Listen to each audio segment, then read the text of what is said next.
ಅದಕ್ಕೆ ನಾನು ರಿಕ್ವೆಸ್ಟ್ ಮಾಡಿದ್ದೆ, ನಾನು ₹300 ಹಾಕಿಲ್ಲ ಅಟ್ಲೀಸ್ಟ್ ಆ ಲೇಬರನ್ನು ಹೋಗ್ಲಿ ಅಂತ. ಬೆಳಿಗ್ಗೆಗೆಲ್ಲ ಒಂದು ಲೇಬರ್ ಎಷ್ಟೊಂದು ನಮ್ಮ ಲೇಬರ್ ಉಂಟು. ಎರಡು ಹಾಕಿ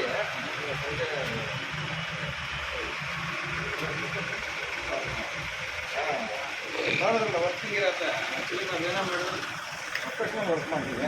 ಕಸ್ಟಮರಿಗೆ ನಾವು ಹಿಂಗೆ ಎಕ್ಸ್ಪ್ಲೇನ್ ಮಾಡ್ತೀವಿ. ಅದೇನಕ್ಕೆ ಮಾಡಿದ್ರೆ ಆಯಿಲ್ ಏನಕ್ಕೆ ಹಾಕಿದ್ರೆ ಪ್ರಾಟ್ಲರ್ನ ಏನು ಮಾಡಿದ್ರೆ ಏನು ಸಂಬಂಧ ಇದೆಲ್ಲ ನಿಮಗೆಲ್ಲ ಎಲ್ಲರಿಗೂ ಎಕ್ಸ್ಪ್ಲೇನ್ ಮಾಡ್ತೀವಿ.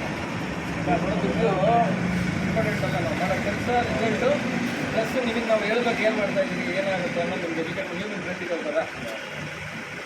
ನೀವು ಹೇಳಿದ್ರೆ ಅಣ್ಣ ನಾನು ಇದೇ ಖರ್ಚು ಮಾಡ್ತಾರೆ ಗೊತ್ತಿಲ್ಲ. ಈಗ ನೀವೇ ನಿಮ್ಮ ಫ್ರೆಂಡಿಗೆ ಬೇಕಾದ್ರೆ ಹೇಳ್ತೀವಿ. ಈಗ ನಾನು ನಿಮಗೆ ಹೇಳಿದೆ ಸರ್ ಇದೇನಕ್ಕೆ ಮಾಡಿದ್ರಿ, ಏನು ಕೊಡಿದ್ರಿ, ಆಡಿಟಿಂಗ್ ಏನಕ್ಕೆ ಹಾಕಿದ್ದೀರಿ, ನಾನು ನಿಮಗೆ ಹೇಳಿದೆ.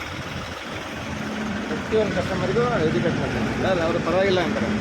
ಸರ್ ನೀವು ಕೊಡೋದು ಕಷ್ಟ ಇಲ್ಲ, ನೀವು ಕೆಲಸ ಏನು ಮಾಡಿದ್ದೀನಿ